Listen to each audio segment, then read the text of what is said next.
Hello, everyone. Welcome to another episode of Pints with Ayre. I'm Brent Heffley, the Sales and Marketing Director for Ayre Acoustics. With me here, as always, is Ariel Brown, our VP and Senior Engineer, Ryan Berry, our CEO and expert technician, and today with us, our special guest, John Atkinson, the technical editor of Stereophile. Welcome, everyone. Hi. And cheers. Cheers. Yeah. Cheers out there in the world. Hope everyone's doing well. All right. So as our custom is at Pints with Ayre, let's start and introduce our pints first. John, would you like to take the lead with your guest pints this week? Yes, I'm drinking a Long Island beer by Montauk Brewery called Wave Chaser IPA. Oh, nice. Which I like a lot. It's piney, typical IPA, bit of sour hopness, but I like it a lot. It's very refreshing. And I actually brought along a second beer, which is, forgive the political incorrectness, it's called Raging Bitch Belgian style IPA, nice. Which my son-in-law recommended it to me, and it is like double, triple hopped. It's like, it's also very high alcohol content. So I'll save this one for later in the conversation. Nice. I love those Flying Dog beers and the Ralph Steadman artwork on them. I mean, they're just, they're fantastic. It's like you could have an art collection just of the label work there. All right. What did you guys dig up there in Colorado? So another Colorado beer. This is Crazy Mountain Brewing. Got Lava Lake. It's a wit, another Belgian style, white ale. Again, awesome. Lettuce is one of my favorite styles, so awesome. We end up quite a bit here. Yeah, no, that's great. I've had to depart both from the summer beers and the Oktoberfest, and we've had our first cold snap here in Eugene, and I've gone with the Ill-Tempered Gnome, one of my favorite local beers here in Eugene by Oakshire Brewery. Oh. And I'm not sure if this is supposed to be the cure for ill-tempered gnomes. Like you're feeling a little ill-tempered because of the wet, rainy weather. You go have one of these and everything's good again, or if they're just embracing that and you can be a curmudgeon through the cold season until spring hits again. But it's great nonetheless. So hope everyone out there is having a good beer too.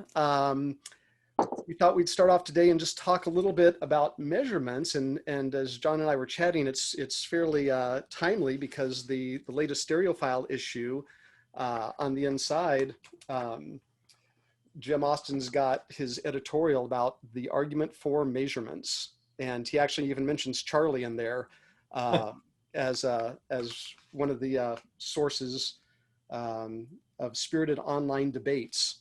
I know you can't hardly imagine that with Charlie. He was a known. Yeah. Spirited debates with Charlie, not uncommon. No, I think I've sat through a few with you, John, at different times. Yeah. Yeah, they're great. So yeah, let's jump into measurements, because you've been doing that for a long time. And what got you into it, and what started like the desire to like take those measurements and really like dig in technically to gear? I understand them, yeah. Well, I've written before, but when I was just an audiophile,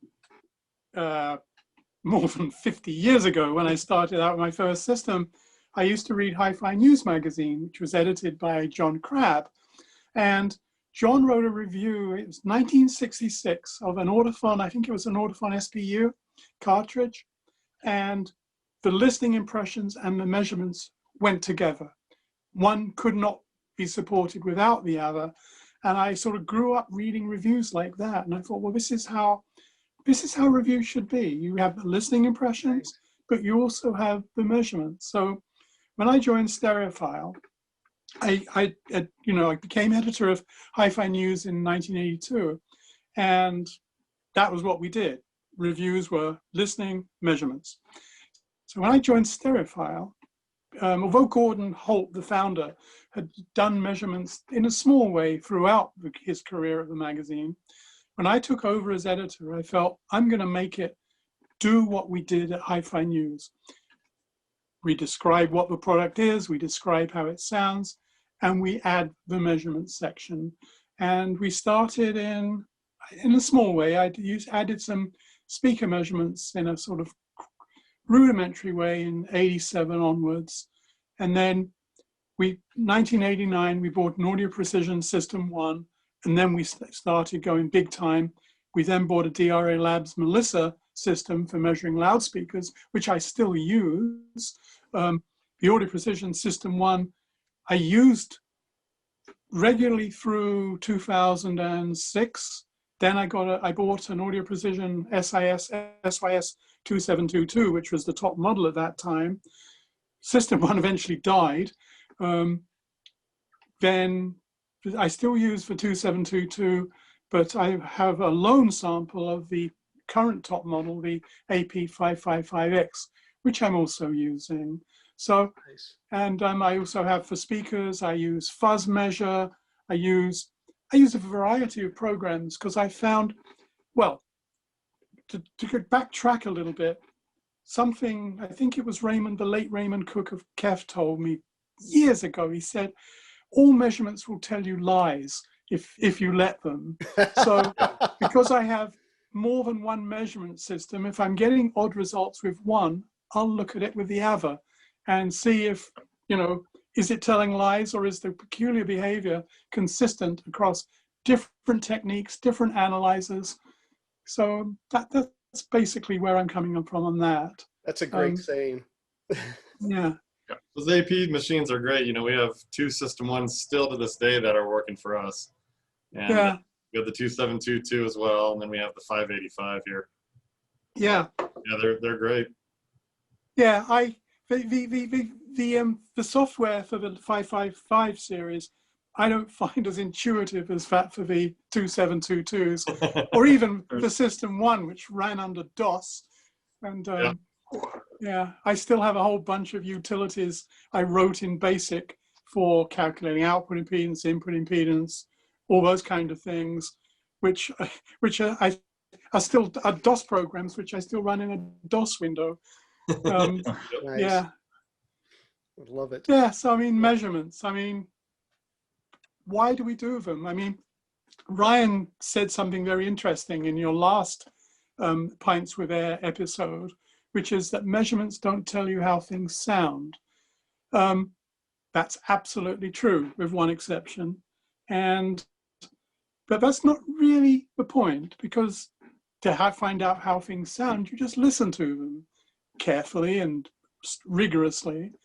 But so why do I do measurements? Why does the magazine publish measurements? The first is, does it meet its specs? Are the specifications exaggerated? Is there something odd? So it's just basically a fact-checking exercise in that respect. Second is there something in the measured performance which explains exactly why people have described the sound? And I years and years ago, I was measuring this phono preamp, which was getting good reviews for its, sound, its sort of detail, its air, its space.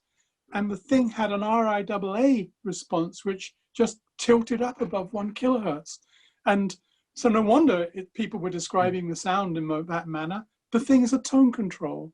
And I don't see any point in people spending a lot of money on basically a tone control with a fixed setting. Third, I forgot my train of thought. Yes, third, is the product compatible? Are there incompatibility problems, particularly applying to loudspeakers? Does it have an impedance which just makes the amplifier scream in pain? Impedance magnitude, but a horrible phase angle at some frequencies. And you'll find sometimes, yeah, that's the case. There's, you look at a speaker and it appears kind of okay. Then you look at what's called an equivalent peak dissipation resistance, which is the resistance which gives the same dissipation in an amplifier's output devices. And it's like half an ohm, at a frequency where there's a lot of musical energy. So no, that this cheaper the speaker may be inexpensive, but you're going to have a heroic amplifier to drive it. Right. And the final thing is, and this is somewhat controversial, is the measurements give you a picture of the designer. What did he think important? What didn't he think important? Is he just a regular technician who's getting lucky? Well, that's a little unfair, but you know what I mean. Or is he a true craftsman? And I've had many discussions with Charlie over the years about this. And, you know, you look at things like the noise spectrum of an amplifier, and it tells you if there's, you know, AC hum components at 120 hertz, 240 hertz, 360 hertz, there's something wrong with the grounding. The guy maybe hasn't done a proper star ground inside, but instead is relying on, has assumed that all the points in the circuit which should be at ground potential are, without making that sure. With some amplifiers, you get a lot of 60 hertz and 180 hertz. And of course, this is magnetic interference from a transformer. You see it often in tube amps because tubes have steel pins and they pick up that radiated hum field. So if you get a tube amp which doesn't have any 60 and 180 hertz, doesn't have any 120 and 240 hertz, you go, this guy knows something about circuit layout. And perhaps more important, the printed circuit board itself, because he's, it's easy to draw traces on your copper with the masking thing, but you can't assume that all the grounds are at the same potential. And basically that's the 4 reasons I think measurements are important to a review magazine. Yeah, there is a fifth, by the way, sorry, I'm occupying the conversation here, but there's a fifth, which I wrote about in 1989 when I started the measurements program in Stereophile in earnestness. And I said, and we will build up a database of what measurements are important. Well, that's what, 31 years later, we're still looking at that. You don't want to rush into something like that. Yep. Yeah. It's not something to be taken lightly.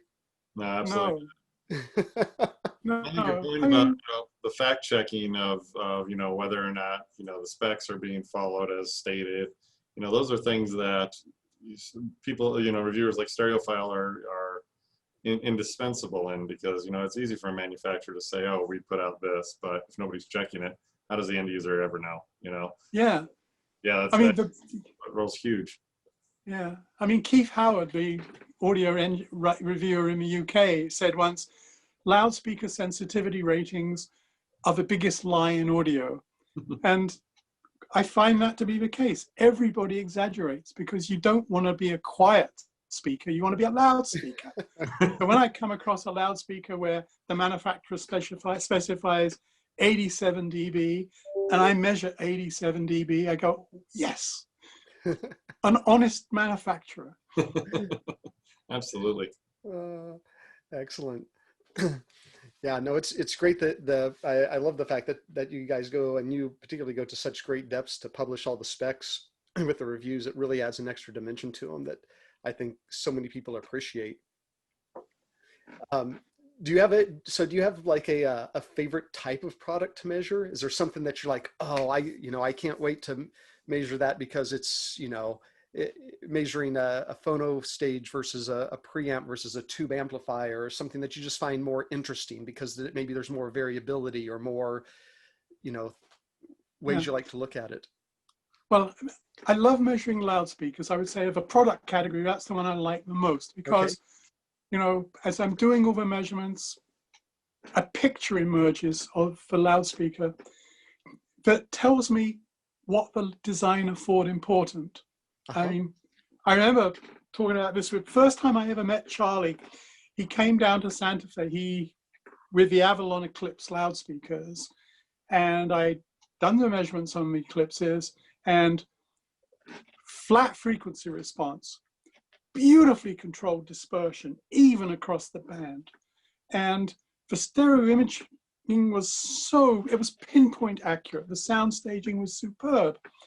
And so Charlie comes down and I'm discussing the results with him. And I say, but Charlie, you know, when I was doing the measurements, I'm beginning to feel that there's something not right. And he's like, you know how Charlie combative is. And so, you know, you have one of your arguments with him, which I always enjoyed, even though he was calling me an idiot. But then it turned out that, yeah, he'd taken that hard dome tweeter in the Eclipse down an octave and a half lower than CS would have recommended. So you're hitting it with a lot of energy between like 1 and 1.5 kilohertz. And of course, the tweeter's just running out of excursion. And that was the price that Charlie had paid to get everything else right. Mm-hmm. So as I said, you get this picture of what the designer was trying to achieve and what he didn't think was important. Mm-hmm. And so Charlie was like, you know, we argued about it. And then I remember visiting Boulder in what, 2001, was it? And I think he had a pair of Eclipses set up in your old listening room, and they sounded just as good in all the ways he wanted them to. And it still sounded a bit hard in the upper mid-range to me. Yeah. Products I don't like measuring, I tell you right off the bat, modern integrated amplifiers, because they are so complicated. Yeah, there's so many things too. They have digital inputs. They have phono inputs, some both moving magnet, moving coil. They have preamp outputs. They have subwoofer outputs. So it takes me a day to measure one of these things. And of course, and with integrated amplifiers, you've got all this stuff packed into one chassis. And so I'm finding things which are bothering me, you know, so, you know, I'm finding that if I, you know, I need to hook up a separate ground wire to the analyzer to measure the phono stage, because otherwise, you know, you're not getting proper grounding. And so then everything's fine. But then with that wire connected, then I'm finding I'm getting hum components in the digital input stage. So I disconnect the wire, try floating the system, the audio precision system output ground, try floating the mains ground, you know, and I'm sort of feeling I'm chasing my tail here. Why am I getting these anomalous results? And I'm beginning to think that with integrated amplifiers, designers, no matter how well intentioned, are not going back to first principles. So, you know, here am I want to design an integrated amp. Well, I've got power amplifiers in my pedigree, but I need to have an integrated amplifier. Well, I take a preamp circuit, a modular preamp circuit that I know has worked in standalone preamps. I buy in an SB-diff USB receiver module. I buy in, you know, switching output stage, and I just put it all together, all these modules in a chassis. But I have no way of knowing whether the grounds are the same ground potential or if they're floating above ground. You know, maybe the phono preamp is correctly grounded, but maybe the SB-diff input isn't, which I found in a recent product, because I'm getting jitter components at the power supply frequencies. And I'm going, there's not a proper ground there. And maybe the module that the designer has bought in doesn't allow you to access any grounds inside the module. You just have to hook it up to the preamp stage and to the DAC stage and hope for the best. So yeah, I hate measuring those. I like measuring power amps, you know, mono power amps, single input, single output. I understand the What pain. does it do? We have a couple products. An hour later, I got a nice set of graphs and. Right, you can do that one with a beer. Right. With a beer. I can understand your pain. We have a couple products here that are just so complex like that. It's like, you know, because it's, you know, things that the market wants. And, you know, the EX8 is a good example. It's a, you know, an integrated amp with the digital inputs and everything. And one of those things can take well over an hour and a half for each unit to test in production. So yeah, you know, production level testing, it's like, all right, you know, your tech's going to be out doing that for, you know, a quarter of the day. Yes. Just to get to the next unit. Yeah. I was, you know, one thing I don't use on the audio precision software is macros. I like to do everything manually because then as I'm looking at the results and thinking about the next test, I can build up this picture of what the product is doing. Yeah. Right. Yeah. I mean, but I imagine in production where you've got like a batch of 25 amplifiers, all which you're going to put through QA, you want to have a macro which will just do it for you. For sure, and that's kind of the difference between the design stage of the product development stage and the testing for production end of things. When we were doing the development, we were often using the 2722 to do individual tests, and same as you, we like to, okay, we want to test this one thing, so we just manually test that.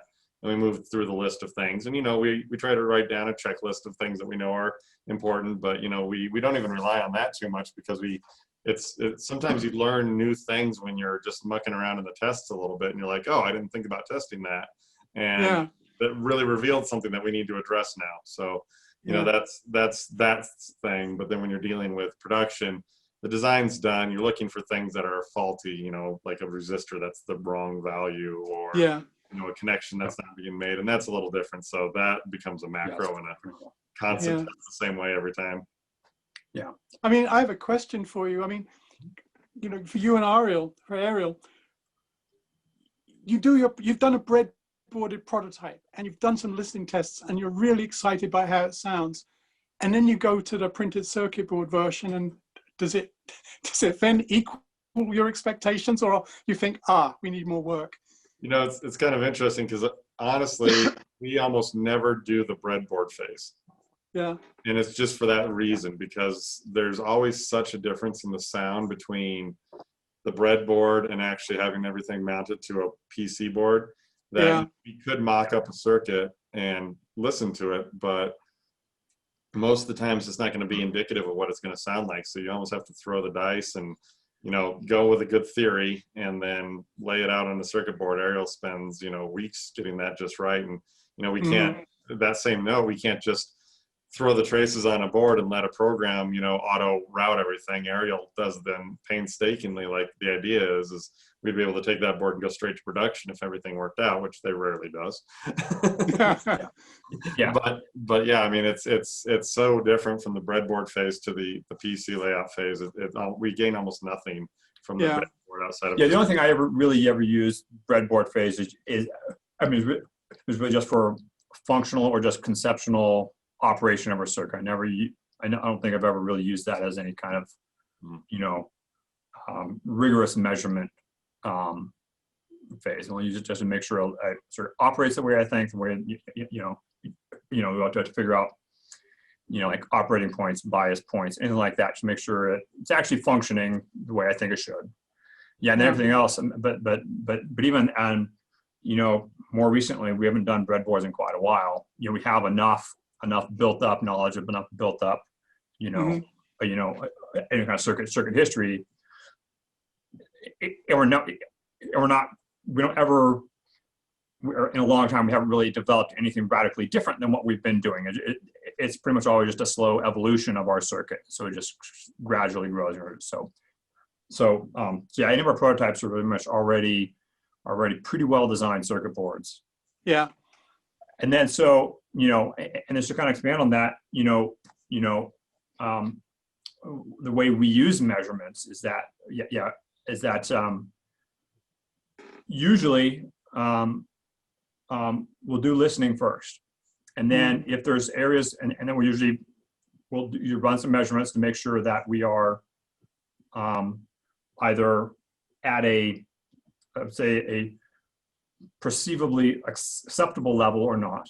And then if there are changes we want to make to the sound, we'll then do before and after measurements just to make sure that we're on the right track.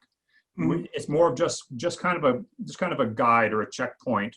We've rarely made circuit decisions solely on the measurement.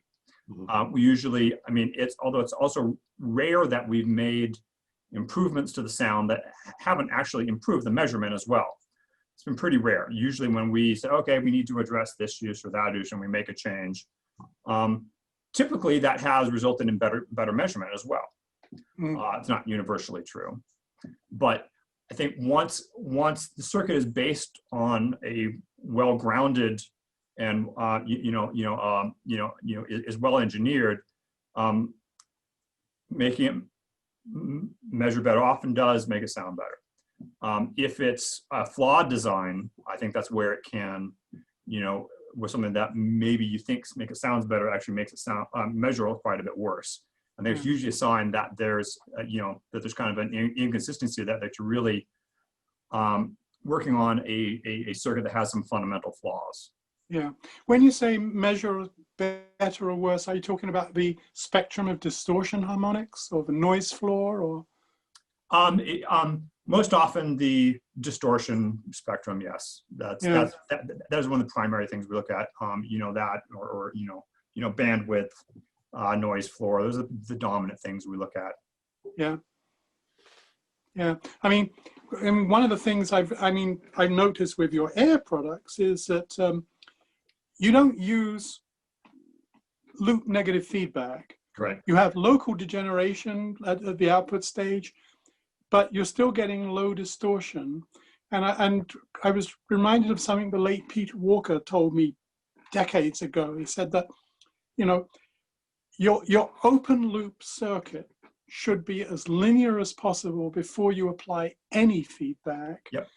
And, looking back at the ultra low distortion products of the 70s, yes, they had very low distortion, but this is because they were having massive amounts of loop negative feedback. Yep. And you look at the distortion spectra, and you can see this in so many high order harmonics. Right. And also because those products had basically no open loop gain bandwidth product. Basically, as the frequency went up, the distortion went up, even with the closed loop. And so, would you agree that, getting your fundamental circuit linear before feedback is important? Absolutely. And to our way of thinking, if you can, if you do that right, you don't need the feedback. We're at such a low distortion level already. What is the point of throwing in feedback that is actually going to hurt the sound of the circuit? Yeah. Arguably, that's probably the basis of the design, that mentality that we have here is just, again, feedback is correcting something that went wrong beforehand a lot of the times, and the better way to address that is not to introduce that in the first place. Yeah. Yes. And that reminds me, I wanted to ask you about your last Pints with Ayre on RF problems, because this was something I discussed with Charlie some years back, and he was saying, you're sitting in a bath of RF, stop it, turn all your Wi-Fi off. I cannot turn my Wi-Fi off. And that's how I connect with the world. Yep. But that set me on a train of thought, which I was discussing with Martin Collins at the time. And he said, everybody thinks that an amplifier has an input and an output, except really it has two inputs. At least. One is the one at the front. The other is at the speaker connection because it's the input to the feedback loop. And so if you're sitting in a bath of RF, okay, you got this antenna called a speaker cable hooked up to a loudspeaker. And of course, the objectivists will say, well, the loudspeaker is very low impedance. The output impedance of the amplifier is very low impedance. The speaker cable cannot act as an antenna. It's way too inefficient. And Martin was saying, well, is the speaker low impedance at RF?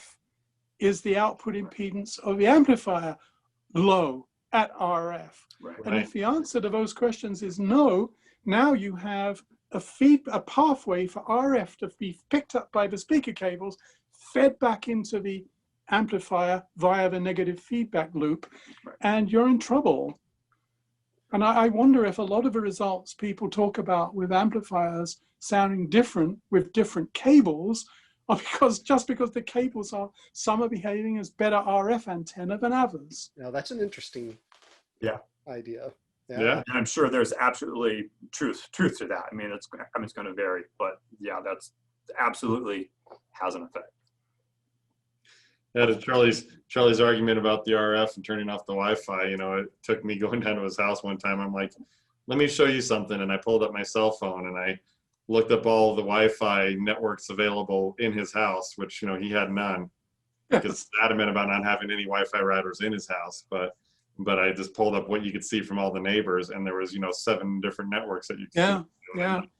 That's the problem with the world today. You know, they're getting stronger and stronger. These, you know, these routers are getting more powerful so they can, you know, project further away and have better reception. And now it's in your house anyway. And he's like, he couldn't believe it. But, you know, that's when we realized, you know, there's no beating it. So you have to design the best you can with the modern world, essentially. Yeah. I mean, and you talked about in your Pints with Air piece about RF being picked up by the AC cables and the AC wiring.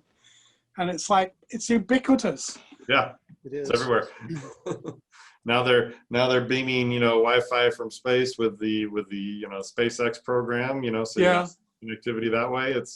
You're just never going to get away from it. And so it's a constant challenge, and it's going to be something that will get, you know, harder and harder to deal with. But, you know, if you stay on top of it and you design the correct way, then, you know, then you at least know that you're doing the best you can with what's available. Yeah. Let me bounce this idea off you. It's something which I haven't been able to prove, but it's there. It's a sort of, you know, the dog that barked in the night. An amplifier that's going to sound good doesn't change its harmonic spectra at different levels and frequencies. In other words, it's going to be its performance is not going to be related to the level of the signal or the level of the output current. An amplifier which doesn't sound good is going to be one where, say, at low output currents, it's going to be primarily second harmonic, and then as you get peaks and transients, you get bursts of third and fifth and seventh harmonic. Mm-hmm. And then maybe this is at mid frequencies, maybe at high frequencies, it's different mix of harmonics again, which again changes.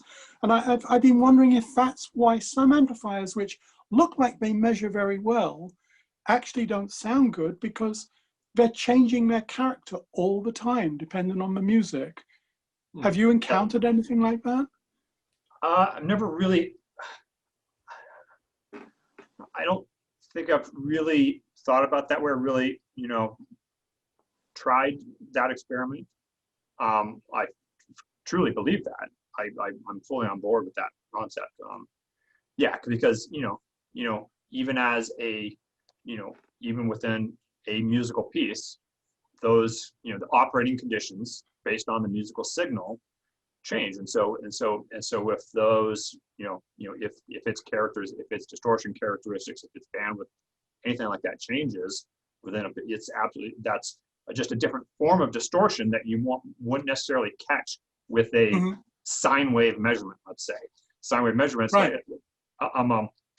Most of our typical measurement systems, you know, don't necessarily, you know, mimic a real world, you know, music signal and what they might, trigger in a piece, in a amplifier circuit, say. So yeah, I think that something that is not something that does not measure similar at any level is absolutely going to have that very, you know, signal dependent distortion that I think will absolutely affect the way it sounds. Yeah, I mean, I've been experimenting with multi-tone testing, which Audio Precision promotes very heavily, and I'm not getting any results which to me mean anything. It's like being on a snipe hunt. Yeah. So I'm thinking, you know, maybe when I get time, and of course that's, you know, Stereophile's new editor, Jim Austin, is keeping me very busy, so I don't have time. but I was thinking of taking an amplifier and measuring its distortion spectrum, all these different frequencies, and then all these different power levels, and then plotting like a three-dimensional surface to see if that surface is flat, i.e. the amplifier doesn't change its character at different signal levels and output currents, or if actually it changes. I think there's a Swedish company that's been doing some research in that field, but Yeah, I need time, and that's funny enough. Now I'm retired, I don't have any time. Yeah, say you're not retiring very well if you're that busy. Yeah. Well. Right. Yeah, it's But yeah, I mean that's really intriguing, and that we've done quite a bit of testing with multi-tunnel here as well. We're big on the using multi-tunnel tests as well. There's at least in production, yeah, because it can speed production test times primarily. Yeah. Yep. Yeah. So, yeah, I mean that's really cool. That's a really cool concept, and that'd be something to explore. Right. Yeah. Yeah. Well, I'm gonna open my raging bitch beer now. The conversation is heating up. That we're getting into the conversation. Right. Yeah. So in that vein, a little bit, that kind of difference between the real world and the measurement world. I think that, I'm not sure if we've talked about this very much publicly, but that's at least one of my explanations for why we don't necessarily believe in dither in the traditional sense, because at least in measurements, when you're particularly looking at a sine wave, dither absolutely can improve the measurement. But when you're talking about a musical signal, particularly a transient, you get one chance to get the signal level right at that instant in time. And where dither and in a cyclical sine wave, any measurement system is generally averaging over many cycles to make sure it's on average correct. But again, when you're listening to music, you get one chance at that instant in time to get it right. And that's where I think dither is not necessarily the right solution for that problem. And you're raising my eyebrows, Ariel. What's that? You're raising my eyebrows because Charlie and I did, and we did listening to this is probably 14, 15 years ago, maybe a little less. We did this huge range of listening tests regarding dither, and from both in terms of amplitude, 1 LSB, half LSB, quarter LSB, 2 LSB less, shape, triangular or Gaussian or rectangular shape, noise distribution of the dither, and we realized that for actual music, no dither is the best option. And of course, we're talking about digital to analog conversion here. Yeah. And so, anyway, my point here is that again, there's a bit of a disconnect between what we're trying to measure and what actually represents what happens in the real musical world. I need to take a sip of this raging bitch beer to deal with that. Yeah, I mean, this summer I was mastering this revised recording by Sasha Matson, his Cooperstown jazz opera, and once we got the 24-bit 88.2K masters, I did a lot of experimenting with noise shaping and redivering to produce the CD master, and I have to say that third order noise shaping and triangular diver is what I ended up with. Sorry. It's all right. Did you try no dither whatsoever? I didn't know, because I come from a world where you have to use dither. You can't just truncate, because I know that's audible when you're producing a master recording, not on the DAC itself, but when you're taking 24-bit data and you want 16-bit data to come out the other end. If you just truncate, that's audible. But you're saying for the DAC, you don't want dither. Yeah, we don't believe so. Okay. And that's what our experiments have proven to us. Well, I mean, you guys produced the best sounding, best measuring 8D converter I've ever encountered, the QA9. So I have to, give you some credence for that. Thank you. Yeah. But by the way, I bought a QA9 after I reviewed it, and I shouldn't say this because I'll lose my audiophile badge. But these days, I never listen to LPs analog. What I do is take the output of my phono preamp, take it to the QA9 at 24 192K with the listen anti-aliasing filter and feed it to my DAC. That's how I listen to LPs these days. And that was the precise purpose of the QA9 in my mind. There's talk about, when we designed it, Charlie designed it with Ariel, there was talk about, well, the recording artists could use it and every album could be recorded using the QA9. And there's certainly some recording artists out there that have the QA9 that do use it for that. But, for me, like the end use of being able to convert the LPs into the digital form where you don't have to worry about, these treasures, some of these LPs, they're treasures because you can't get them anymore. And, right.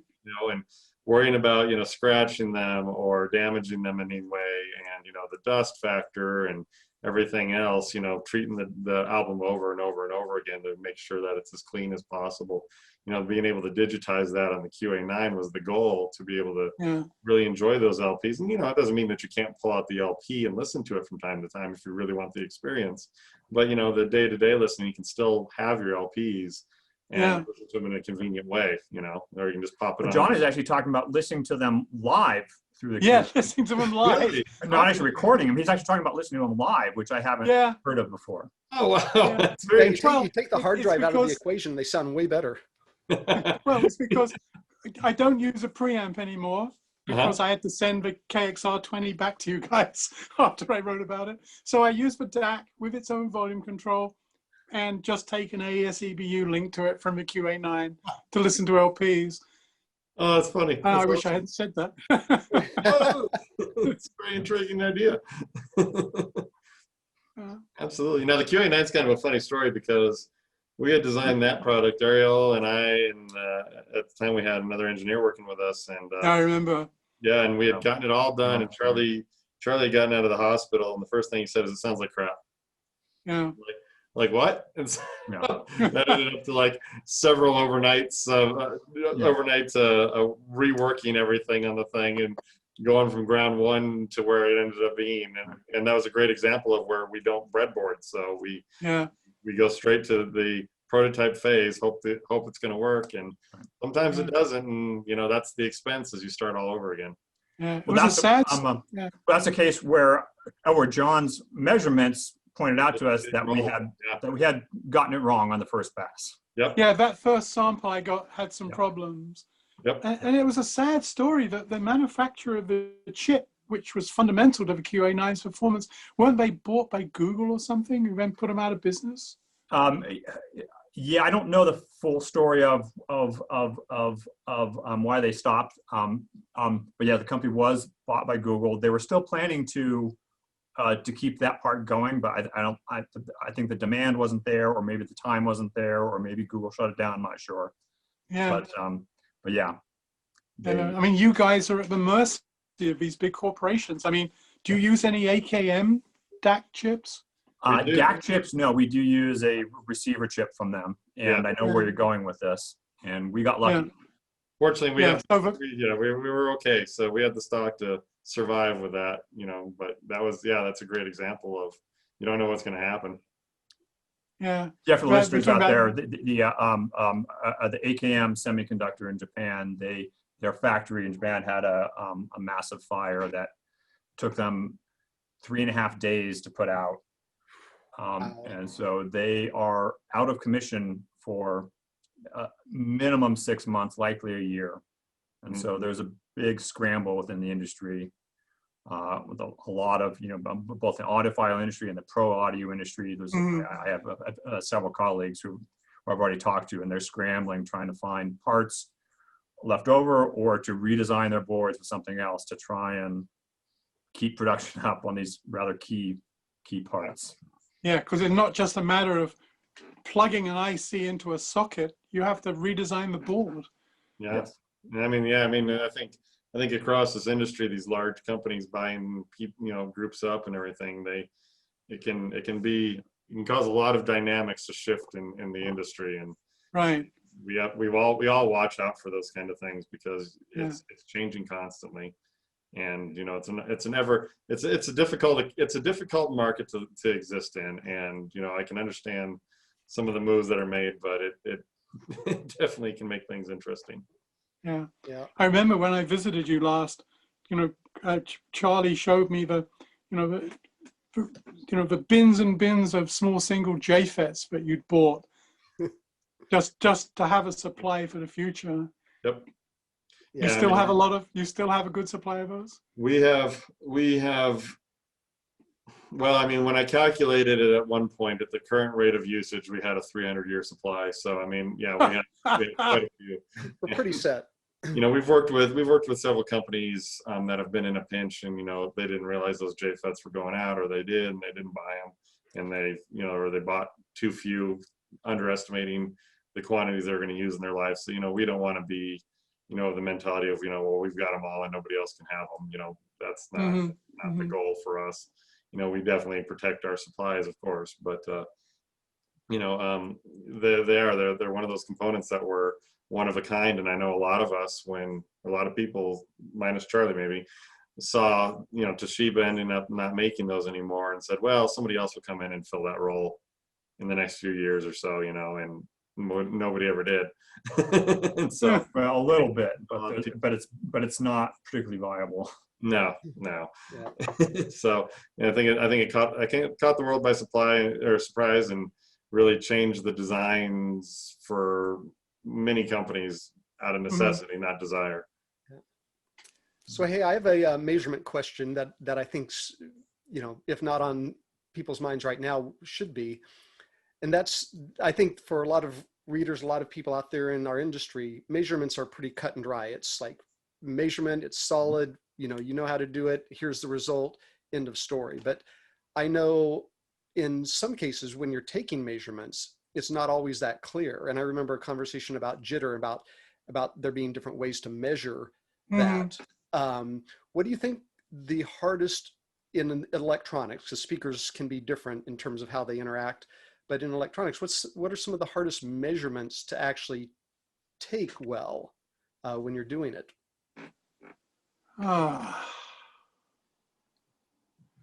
Next question.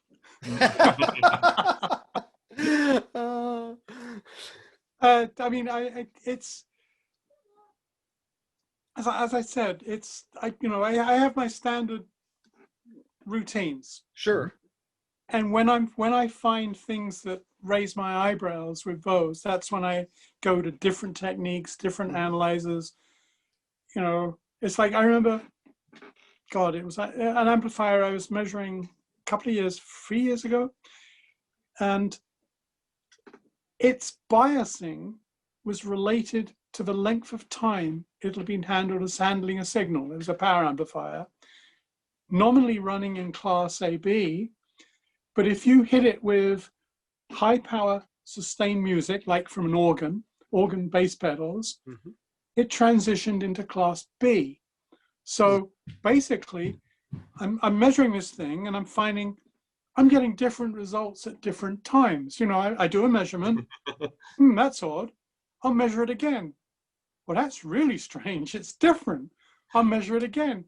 Oh my God, it's got 30% distortion. What is going on? So, you know, I have to sit back and think about, how do I uncover what this is going on? You know, I put my Sherlock Holmes hat on and suck on my pipe and think, well, okay, I have to uncover what is happening with this amplifier, because the thing is reacting to the stimulus in a very strange way. So, you know, I mean, let me digress. When I took my bachelor's degree in science, this was back in, oh God, 1969, before you were born, Brent. So basically, one of the practical tests I had was, I went in the lab, I was handed a box with 2 terminals, and I had 3 hours to learn to discover what it was. And so had to therefore come up with all these tests to uncover what it was. And it turned out it was a Zener diode in series with a resistor. You know, pass my exam. But that's kind of a model of what I do with everything I measure. It's a box with terminals. What does it do? And so normally with amplifiers, with speakers, with DACs, it's straightforward. I put in a signal, I look at the output, and it's what I expect. But it's with this amplifier where its transfer function was basically dependent on how long I'd been testing it. I had to think about coming up with something new to look at that.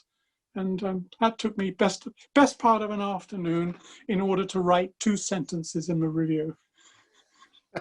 Yeah. Sometimes one of the difficult things I find with testing is that particularly if it's what I consider kind of a, I don't know the right word, a delicate test, but something that there are certain tests, and especially when using an oscilloscope sometimes, where you have to, and this goes back to something John said earlier, is that the results of your test, trying to if you can trust the results of your test, and because it's not just the device you are testing, the results are the result of everything in that measurement system, the cabling.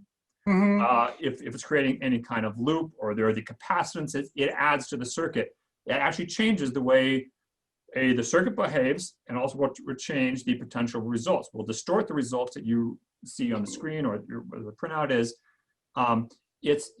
You are not seeing the operation of the device in isolation. It is the interaction of the test equipment, the cabling, the input-output cabling, all of it. Voltage. Yeah. And so you have to be really, really careful with the setup, and you have to understand what the risks might be and what the results, if they're not what you expect, just to not just accept that, to go back and think, okay, is this because of a flaw in the actual device, or is this or is this an interaction of the entire system? Exactly. And that can be, and that's, that'll bite. I know that bites everybody at some time and multiple times. Yeah.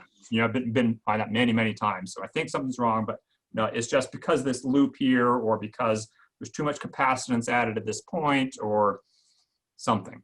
Yeah. I mean, I find there are 2 questions I always have to ask myself. Is the result repeatable? Sure. I'm pretty sure that it is. I can measure the same product today that I did 10 years ago. I will get the same result. The second question is much more important. Is the result accurate? Right. And that is always the thing you never are quite sure about. I can get repeatable results. How accurate is that result? Right. And that's the thing that I stay awake at night worrying about, because as you said, the interaction between the product and the test system, the cables, even, for example, if I have the lights on, if I have compact fluorescent bulbs in my ceiling lights, and I found with one amplifier, I got much better measurements if I did it in the dark, meaning the amplifier is picking up the RF from the CFC lights. And so that's the question which keeps me up at nights. Is it accurate? Repeatable? I've solved that one. Accurate? I pray. That's great, and that gives us a whole nother episode to do at some point, just on what light bulbs you should use for your listening room. Candles. Candles, yeah. Candles. Perfect. Candles or moonlight. Sure. Oh, Don't man. play it at a full moon. That might be different. Right. Yeah, but even even within that idea of being repeatable, and again, and kind of like your experience with a product where it actually changed depending on how much signal it had received recently, is that especially with power amplifiers, temperature as it warms up, there will be either insignificant or significant changes in certain measurements. Yeah, I mean, I always do the old IHF preconditioning of an hour at 1/3 power into 8 ohms. Yep. Some amplifiers, some integrated amplifiers, some multi-channel amplifiers don't survive that. Right. They go into thermal overload because basically you pack 5 channels of high power into a single chassis. Yep. They won't pass that, and that's why oh God, what's the IEC? Not the IEC, but what's the trade group? Anyway, they said, well, 1/8 power for 30 minutes into 8 ohms. That's what you should do, because I figured that their members felt that was a real world test and be more kind to multi-channel amplifiers. Speaking along those lines, in your long and illustrious testing career, how many pieces of gear have you blown up? Yeah. Most recently a receiver. Right. I remember still being worked on. That was 2 weeks ago, but I was really giving it some stick, and it didn't like what I was doing. But not for a while. I mean, these days amplifiers are smart. If you're driving at 1/3 power into 8 ohms for too long, they turn off and the display says over temperature. Yep. And I go, okay. I'll wait for you to cool down and start again. But I haven't blown anything up for a long time. I have blown up loudspeakers. There was a case, that was last year, and I was testing a DAC in my test lab, which is down the corridor from my listening room, and I was hitting the DAC with a J-test, which is a high power, high level, quarter sample rate sine wave. And I heard this whistling coming from my listening room. And what I'd done was in Rune on my iPad, where I was controlling it from the test lab, I wasn't sending that high power test to the DAC I was testing. I was sending it to my main system where the volume was turned up. No. And I blew the tweeters on the speaker and a resistor in the crossover. I very shamefacedly let the manufacturer know that I had destroyed his speakers, and he was very gracious and sent me new tweeters. And then the new tweeters were fine, except I didn't know then about the crossover, so then still wasn't right. I had to then dismantle the speaker, check out all the component values, and found indeed that a resistor in the crossover for both speakers was supposed to be, I think it was supposed to be something like 2.7 ohms, and it was actually open circuit. So I had to send me new resistors, so I had to. Yeah, so that was the most recent example. But that was because that's a good one. That was because when you select, source component in Rune on your iPad, right, you can make a mistake like that. Yep. Yeah, I seem to remember when you were testing the original MXRs. I remember I think you were pushing the power test to see how far they go. I think I just blew fuses in it, if I remember correctly. Yeah, thank goodness for fuses. Yeah. Usually they do their job. Yeah. Absolutely. Yeah, so but I haven't. I mean, I was reminiscing recently about product failures, and there haven't been that many in recent years. There are a lot in the early 90s where products, as received for review, had problems, but not recently. Recent years, I think, manufacturers have got very much better at QA. But for one exception is, and I think it was Charlie I was talking about this with, send out for review a product straight off the production line, because that will have been made by the experts in making it. But if you send out a product specially for review, which has been assembled by the engineer who designed it, it'll probably break. Definitely. 100% agree with that. We've always made sure we sent you about, the 10th or 12th or so of the ones coming off the production line for that exact reason. we know it's going to be indicative of what the customer is getting, which is, I think, is the most correct thing to do anyway. Because you can cherry pick some components and make it measure a little better or whatever, and that's not exactly a fair test. You want to have what's considered the most average for everything, because as anybody would tell you, there's always that percentage variance between components. So you might get a set of JFETs that measure particularly well compared to another set, but that's not what you want. You want to have something that represents what the customer is going to be listening to. That's the point of the review. Yeah, I mean, the worst possible philosophy is to use the reviewer as your beta test site. Right. Right. Also true. We were guilty of that once or twice. Happens. I think the QA9 was a guilty party of that. The original QA9, not the one that Charlie worked his magic on. No, the original.